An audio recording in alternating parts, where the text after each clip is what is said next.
What's going on, guys? Welcome to the Too Much Test podcast, where we talk about gear, we talk about SARMs, we talk about American stuff, censorship, we talk about all kinds of stuff. And David was just telling me that we actually have a good amount of his followers that are women listening to our show. So welcome, ladies. You have testosterone too, so that's pretty awesome. But welcome to the Too Much Test podcast. This is episode 19, I believe. I am here with Sam Stolt. You can find him on Instagram and YouTube under his name, and TikTok, I believe. And I'm also here with David Demesquita. You can find him on Instagram, dynamite_D, as well as YouTube. And we're gonna have a pretty cool guest, someone that you may not know, but it's been super influential in men's health and TRT, as well as some other stuff. So that's going to be the next one. So what's going on, guys? How are you guys doing tonight? I'm doing awesome. I wanted to actually share with you guys a big change with my diet. So we've talked about diet several times, right, on here. And have you guys heard about the carnivore diet? Yes. Okay, so I'm basically a very low lectin diet. 3+ pounds of meat per day, 5 to 8-ish vegetables per meal, a bunch of different spices per meal. And then I found this guy, the Carnivore MD, he's a doctor, and this is his style. He's like primarily carnivore and fruit. And I've been in the fitness kind of world for 20 years, and I've never really had an appreciation for fruit. It's always been on the very bottom of the totem pole in terms of my diet. And watching and listening to what he talks about, he was actually just on Joe Rogan, it's given me a new appreciation for fruit and a willingness to actually try a carnivore diet. So I added in raw liver, and then this weekend when I go grocery shopping, I'll be adding in primarily just meat and animal-based products, so it's a little more eggs and other things along those lines. See if I can get some raw goat milk of some sort and some raw, very high-quality cheese. And I'm curious to see how I feel moving forward. One of the points that he makes is that, or maybe not him, or it was a book or something I read, or just a conversation, is that think about you can eat any animal, right? And it will sustain you and it'll be beneficial to you. That is not the case with plants. And there's the lectins, right? Lectin is a part of a category called anti-nutrients. Anti-nutrients are things that are blocking nutrients from being absorbed in your GI tract. So reducing those, because it's not just lectins. Lectins is one of many different ones, but there's certain anti-nutrients in a fuckload of different ones that cause issues. So that was super interesting to me as I'm diving in deeper, and I'm curious to know what my experience is going to be like over the next 30 days or 6 months or 2 years as I continue on this exploratory journey. I remember you talking about the lectins. That's where you were shaming me for eating cashews when I was trying to get healthy fats for my heart. I remember this. And he touched on Joe Rogan, and that's actually one of the things I wanted to talk about. But I want to let you guys know just a quick little recipe that I've been eating lately that I've been really digging, and it's pretty easy to make. Basically, 2 eggs, egg whites, right? So that's your base. Salt, garlic powder, onion powder. I put that on everything. And then sprinkle on, once the eggs are kind of cooked a little bit, sprinkle on some fat-free cheddar cheese. That's good in itself. But then I've been putting some turkey pepperoni on top, and then you flip it over, halfway through, let the pepperonis cook. And then on top, I put some Walmart pizza sauce because it's the lowest carb, lowest calorie thing. So it's kind of like a mix between eggs and pizza, but lower fat, just because you're doing low fat cheddar and low fat pepperonis. So I thought I'd throw that out there. So that's actually funny. One of my preps, and I haven't been able to eat eggs since because I ate so many eggs that prep. We do egg whites, and you basically cook the one side, you flip it over, and then there's pizza seasoning out there, and we put pizza seasoning on it. So it's like an egg white pizza, and it's literally when you're so dieted down to the point where literally the air starts tasting like food, that was the holy grail of food for me. So I did that for probably 3 months out of an entire prep where I was making these egg white pizzas. So I can relate to that one. It sounds pretty good. I didn't even think about pizza seasoning. I've had that. I have some of that everything bagel seasoning, but it's missing. It's missing the onions and it's missing the salt, and that's what part of the everything bagel that I love. And I grew up in New York, so I had lots of really good everything bagels. Oh, they're the shit. So good. But I want to touch on Joe Rogan. So I actually started listening to Joe Rogan. I think I listened to 3 podcasts. I didn't realize he went for 3 or 4 hours. Like, that's nuts. That's a long time to be on. But it caught my attention. Well, really, because I don't listen to Sirius anymore. I don't listen to Howard Stern. I can't have him call me a fucking idiot for not getting vaccinated. But what piqued my interest is the guy that he did with Dr. Robert Malone. The guy that basically laid the framework. He's got like 9 patents on mRNA vaccines, and it got pulled off fucking YouTube, like censored, like hard. Like he can't put that episode on YouTube. So I'm like, yo, like this has to be fucking lit podcast. Like, yeah, this guy may be smart, but maybe he's a whack job and was like, fucking crazy, and that's why they pulled it. So I listened to this, and his podcast is not crazy. It's not far right conservative. It's not like anything like that. Like Joe Rogan he's actually, why I guess he's really good is that he just kind of sits there and just asks questions and pretends, even if it's stuff that he knows, like he's just like, can you explain that a little deeper? Oh, that's pretty wild. I mean, obviously, Joe Rogan is a little bit more on the right, but he seems pretty moderate. He's not like, oh yeah, Trump, hardcore everything. But this guy, Robert Malone, was very well spoken. He talks about it. And it's crazy that they spin it as he's like the shock jock, hardcore anti-vax, hard stuff. And the guy, Robert Malone, had the vaccine. He had the Moderna one. So it's not like but it's just crazy how it's just, I listened to this and I'm like, yeah, this is pretty interesting. Like I learned more about fucking COVID and the vaccines from this podcast than I have from the government that's telling me to follow the science. They tell me follow the science, but they have not provided any science. They haven't provided any science that masks work. And anyway, I don't want to go on too much of a rant, but it's just crazy how Joe Rogan on CNN is this fucking nut job. And then you listen to him and it's like, oh, this is pretty balanced. This is like journalism. I want to listen to that episode. I've been a fan of Joe Rogan before, like Joe Rogan's podcast actually popped off. I'm pretty sure before he was even at like close to 100. I'm pretty sure I started listening to it way back in the day. And it's kind of crazy. Like that's what they make these guys seem to be is like quack jobs, right? And the crazy thing is these dudes literally are so pro-vaccine that it blows my mind that people are like, oh yeah, they're like anarchist, right? And it's like the guy that literally was the lead mass vaccination expert in the world, that with like every single vaccine that was a mass vaccination, he had some type of incorporation besides maybe like back in the day with like the flu shots. The guy wasn't alive then, I don't think. Maybe he was. I don't know. The guy's older. He's like, I think 60 to 70 years old maybe now, or so. Malone? Huh? The Dr. Malone guy?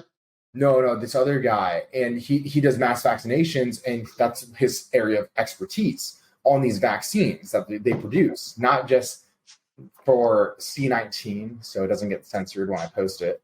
But he put out a statement, and this was actually probably around February last year. And I forgot whose podcast he was on, but it was really good. All he was talking about straight science. This is the most pro-vaccine guy ever. They made him seem like he was crazy. Essentially what happened was he said, look, in this particular case with this virus, it will not work. What's going to happen is we're going to see a steady decline in the spread, and then we're going to see an outbreak within a year of time, about approximately 1 year from when they start to roll this out. And it's going to be a non-dominant strain, and it's going to spread like crazy. And people are like, oh, like, no way. And then what are we facing right now? Literally exactly what he said was going to happen literally happened.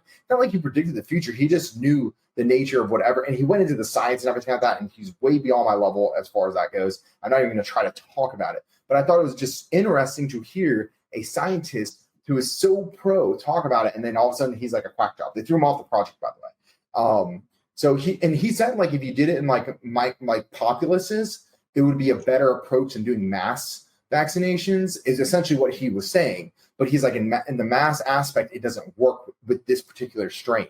So I just thought it was interesting. And I need to listen to Joe's podcast because that one's getting so much hype behind it. I'm sure it'll be like his most viewed one ever at the rate that it's going. It's interesting. And one of the parallels they drew is that, like, so you're taking this booster that was designed for the original strain. You know, people may not realize that every year there's a new flu shot. It's not the same flu shot. It's not just like they just put it in the refrigerator for next year. What they do is they kind of look at the 3 or 4 or 5 strains of the flu that are out there, and they basically take an educated guess as to which 1 or 2 will be the most prominent, and then they develop the vaccine or the flu shot for it. So the parallel is that even the booster and the original vaccine, you're taking last year's flu shot. So that's why it's definitely, I mean, it may provide some effectiveness, but it's not like it was specifically designed for Omicron, you know? So I found that interesting. Huh. There's a, on Wikipedia, there's a list of football players or whatever, but it's like soccer, right? That have died on the field or something like along those lines. And if you look at 2020, there was like 3 people who died. And then you look at 2021 and there's like 23 or something. They're like, these are like specimens when it comes to cardiovascular health, right? And that relates to most of the time very good heart health, right? These are like elite athletes. They're running like, I don't have no idea how much people run in soccer. I used to play, but I know I ran a lot, but they run so much. And you go from, and this is 2020, so there's still probably those 3 people could have come from this. 3 people in 2020, and then you go to 2021, and there's like 23 people or some number thereabouts. A 7x what it was before that. And you're like, oh, that's weird. I wonder why that happened in 2021. Yeah. Fucking ridiculous. Well, they're dying from blood clotting, which doesn't happen. And they're like in their 20s, right? Like some of these guys are in their 20s, some of these guys are like early 30s. I mean, you're out of your soccer career by your mid 30s anyways. But these guys are young guys, and blood clots do not happen unless if you have a rare autoimmune disease where you create blood clots. That just doesn't happen. And I'm not going to really like speak on it too much or like but it's just weird, right? And we don't have to be rocket scientists to sit here and it's correlation. Correlation is science, but it's not causation, right? And we know that. So there was 20. Sorry, I just counted. There was 21 versus 3, a 7x increase. And I have a friend who is a researcher in Italy. He's finishing up his PhD, and he is doing research on this. He actually had a couple cadavers. I think it was 3 different cadavers that were related to the thing that was happening, right? And he was sending me information over the past 18 months about how not only does it cause inflammation of the heart, but it also causes inflammation throughout other areas of the body, and that it actually gets into your brain. And he was the first person that I actually learned about the way to test. This is the D-dimer test for your blood work to understand the level. It's almost like a inflammation of within the blood. So then that spreads throughout the body. It causes that throughout the body, but specifically in like the heart, there's a lot of issues in that area. But test your levels. You're about to say something. So yeah, and then you maybe think about something more about COVID about from the podcast. But I do want to touch on Proviron. But real quick, another guy that was on Joe Rogan's show, he's like the world's most published cardiologist. He was saying that the way that they deliver this mRNA into the actual cells is through like nanolipids, right? I'm not a fucking scientist, but they were saying that they're seeing issues in parts of the body that are absorb lipids. And they noticed that ovaries, I guess, absorb lipids or do something with lipids, but testicles don't. And so that's why they're thinking that so many women are having issues with their periods, whether they're restarting them or whether they're stopping them, as well as in the brain and I guess in the heart as well. But anyway, it's just weird shit. I don't know. I don't want to go down that rabbit hole, make this whole thing about COVID, but let's talk about Proviron. David, you're our resident gear expert. We went about Primo last time. What about Proviron? Let us know what your thoughts are. How does it work? What's it used for? What are your thoughts? Yeah, so Proviron actually FDA legal for a while. and it helps guys with sex binding hormone. They use it for fertility reasons, actually, and it increases libido. It helps a little bit with estrogen control. You have no estrogenic conversion from it. It's an oral steroid. I believe it's a 17-methyl steroid, if I'm not mistaken, or pretty sure. I don't think it's ethyl. I'm pretty sure it's methyl. It's really not liver toxic. It still gets broken down in the liver. I think it bypasses the first liver pass, if I'm not mistaken. I might eat my words on that one. It is methyl, by the way. Okay, cool. According to Wikipedia. Yeah. All right. So, I mean, that's pretty much what the drug does. Can it be utilized well? I believe so. In fact, I like it in the sense where if you were to implement it, let's say in a cycle, right? At the end, not the beginning. Let me get that clear really fast. These are stacking. Like you don't go from like 0 to 100 real quick. That's not like that might have been a rap song, but that's not how you run gear. It's titration. And what happens is when your testosterone levels are increasing, your sex binding hormone increases. And there are different ways to reduce down sex binding hormone. And one of the ways when your sex binding hormone gets too high, your free testosterone gets lower. It becomes less bioavailable because it becomes bound. And Proviron is a way to bind to sex binding hormone to basically make the other test more bioavailable. So if you're increasing your test over a period of time and your sex binding hormone is getting ramped up, you can implement a Proviron to still get more bang for buck at the end of that cycle. And that's where I think that drug really needs to be utilized, if anything. I know some people that have used it actually for fertility reasons, actually. Obviously, it's not FDA anymore, but they did it in the FDA manner. They used it in medical use. They never ended up getting pregnant during that period of time, but it did help with libido and some other stuff because of sex binding hormone. It makes sense. That's essentially what the drug does. Proviron. Proviron.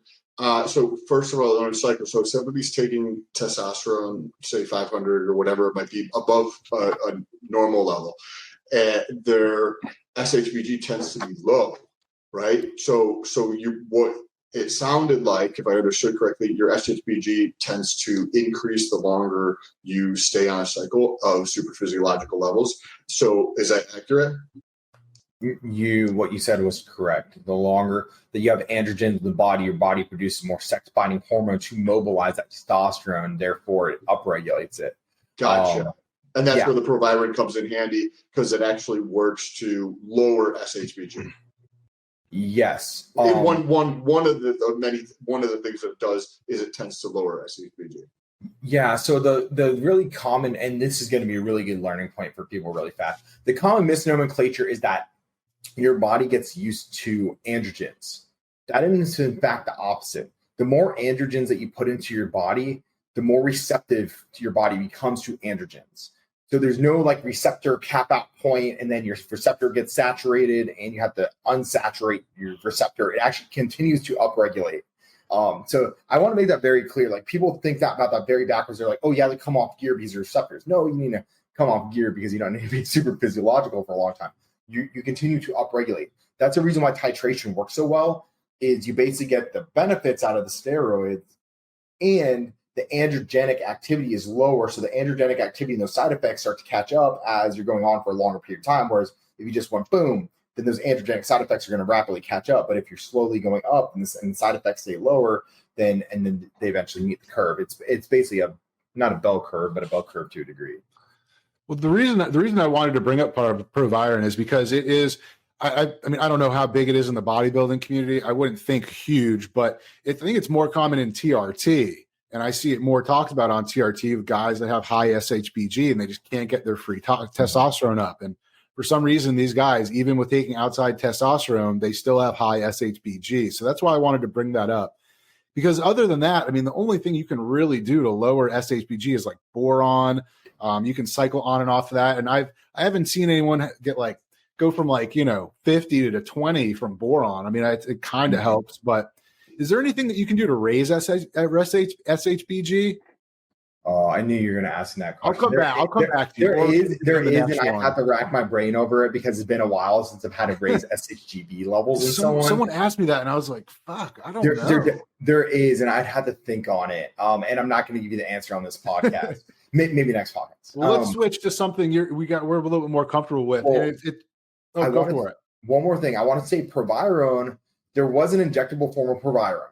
Proviron, they pulled it from the market. Proviron is bioidentical to DHT, so it has no muscle building properties to it. So that's why they pulled the injectable form of it, because they wanted, essentially, you were trying to put something in the body that had high binding affinity to the androgens, and they found out that it was just better to do it orally. So they actually pulled the injectable form. There's no longer an injectable form of DHT. Proviron is bioidentical to it. Okay, go ahead. Besides the method. Interesting. Well, you were talking about titration, and I was interested in what your thoughts are, what both you guys' thoughts are on cycle length. And there's lots of different thinking on cycle length. The book that I'm reading, it's like an old school book I sent you guys. I totally bought it, didn't pirate it or anything like that. But he was saying that he doesn't think that you should go on cycles past 8 weeks. And a lot of people say, "Oh, well, yeah, because your myostatin's going to get high, and it's just not worth it to do it for long periods." And then in my experience, when I've typically run 12-week cycles, which is pretty common. And I don't really even see a lot of results or anything much until the first month. After the first month that's when I start, getting bigger. So what are you guys' thoughts on cycle length? Sam, you go first. Okay. So I don't really run cycles. I don't. You're just on all the time. Yes. But in the sense that, like, so this week, right, I'm at 225 milligrams of testosterone, and I took 15 milligrams of LGD one day and 20 milligrams of antibiotic. So, and then tomorrow I'm going to take another 15 of LGD. And there was probably 2 days where I took some MK677, 20 milligrams a day.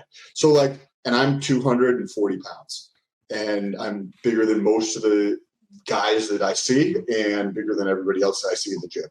Not that I'm trying to be like, oh, that's cool or anything. It's just that I don't think it's necessary to run cycles like you. So that's how I live my life. And I'm sure David has a completely different approach because he's looking at it through the bodybuilding world. But I don't like, if I'm going to do a cycle, it's going to be something that I'm testing, say back in November or December. I think it was probably November. I did DECA for 3 weeks, and that would be my cycle. And it was 60 milligrams. It's not like, it wasn't crazy. You know what I mean? I'm taking mine at my like cap is, say, 325 milligrams a week of anabolics, right? And that I can split up however I want to split up, but that's how much I can take, period. And don't always even get to there, but that's what I'm allowed to take in a week. So sometimes there's 225 of tests split into 3 dosages, and then 100 milligrams in one day, or more commonly 20 milligrams 5 days a week pre-workout, or some days it's 40, 40, 20, and then I'm done. Or sometimes, like this week, it'll be like 60 milligrams of additional stuff, and then that's it. And I've been doing that for 3 years now, and I've continued to put on muscle. I've continued to grow. So I don't personally see, and also blood work's good. Like my cholesterol was, my HDL was a little low. That was the only thing that I needed to take care of. Everything else was like, boop, you're good. So I'm sure that from a bodybuilding perspective, which David's going to touch on, is I'm sure is different, or your philosophy on it is different, but that's just my personal philosophy on it. Well, there's 2 things, and then I'll let David go. But when Sam's telling you he's bigger than most people in the gym, he is bigger than most people in the gym. Like, when you see people on Instagram, like Mark Plummer, for example, he looks fucking big, but he's not as tall as you'd think. And it's hard to gauge height on Instagram because people use angles, filters, lighting. But I've seen Sam's pictures before we started doing this podcast. I'm like, damn, it's a big motherfucker. He's fucking shredded. But then he comes on here and I was like, how tall are you? He's like, 6'3". How much do you weigh? 240. I'm like, holy shit. That's like, I'm 6 foot, like 210. And it's just interesting, on the screen, you would have no idea that Sam is probably 6'3", 240. And then what else did I want to touch on? Anyway, but the switching up the different types of compounds regularly, or go ahead. No. you're kind of do a similar thing to Tony Huge, where he'll like, depending on the day. So if he wants to feel super full, he'll take some MK677. If he wants to feel dry, he'll go something like Rad or maybe Anavar or something like that. And I was wondering, and I know David's like, fuck, let me talk about this. I'm the bodybuilding guy, but I was contemplating. So I'm turning 40, right? I'm turning 40, and I've got the joints to show it. And so I'm getting to the point where I'm like, all right, you know, how old am I going to be fucking around with gear and stuff like that? And when I say messing around with gear, I don't do anything crazy. I'm talking like the craziest I get is like 500 milligrams of test, 100 milligrams of DECA. Very mild in the bodybuilding world. But to Sam's saying, you know, where he's staying a little bit higher testosterone all the time, as opposed to me running 500 for 12 weeks and then coming back to 200.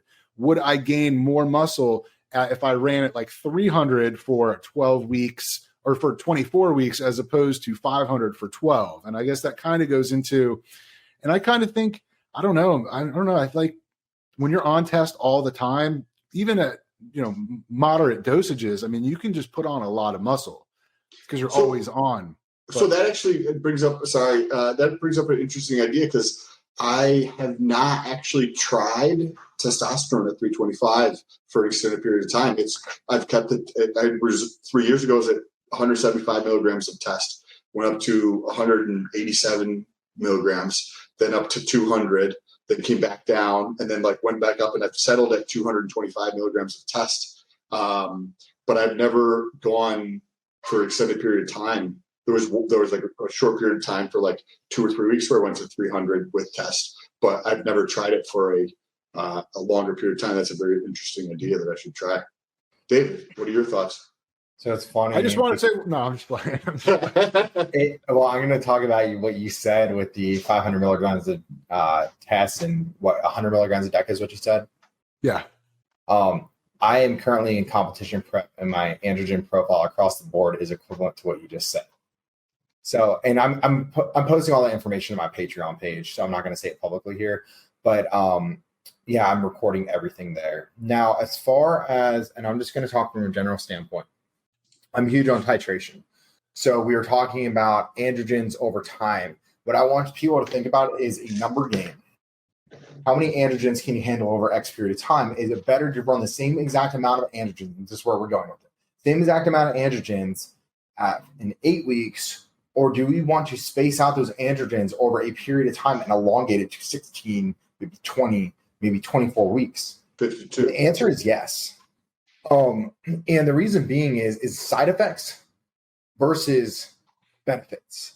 So if we can keep our side effects down to a bare minimum for as long as we can, and we can continue to slowly increase our anabolic profile in our body, and our gut stays good, where we can still utilize the protein synthesis, the multiple protein synthesis out of it, you best believe that over time, as we slowly increase, we will continue to have more and more progress. And then when side effects and labs and stuff like that aren't lining anymore, pull the plug and pull it. That's a reason why you have to listen. Go ahead. So a question. So we both kind of touched on, so like the milligram load ish. You didn't say that specifically, but you were kind of like the total anabolics, right? But I see different compounds, they respond differently. Like obviously, like we talked about Proviron, but then we've talked about a bunch of other shit over time, right? So switching those up, how do you view switching those up? Because like you had mentioned test your levels, I like during my week, I don't, and I've been doing it for years, I don't like take the same thing all week. Like, you know, this week I'll probably do Anavar one day and then LGD 2 days. And that's it. I'm not, but MK677 as well. Like, you know, here and there kind of thing. So I'm curious. I think that's a really good stopping point, and I think we should start the next episode with that, of trying different compounds like different days. So instead of me just doing a test in DECA, just the whole thing, maybe dropping DECA for a week and throwing in some Rad 140 or something like that. That's an interesting concept, and I don't think too many people have really covered that. But think we're going to wrap it up for episode 19. I think this was a pretty fun one. We went from COVID to Rogan to cycle gear or cycle length and Proviron. So covered a lot of cool bases. But thank everyone for watching. We really love you guys. We really appreciate the support. If you're watching this, we are on every major podcast. If you're listening, we have a YouTube channel. We've got links down in the description for all the different stuff we're associated with. Check out David Demesquita on Instagram, Dynamite_D, and find him on YouTube under his name, David Demesquita. And Dave, you've been putting out a lot of content lately. And Sam, you're a freaking content machine. But anyway, you can find Sam on Instagram under Sam Stolt and YouTube as well. And I think we all have TikToks, but click our links, check us out, give us a like, subscribe. Love you guys. See you next time on the Too Much Test podcast.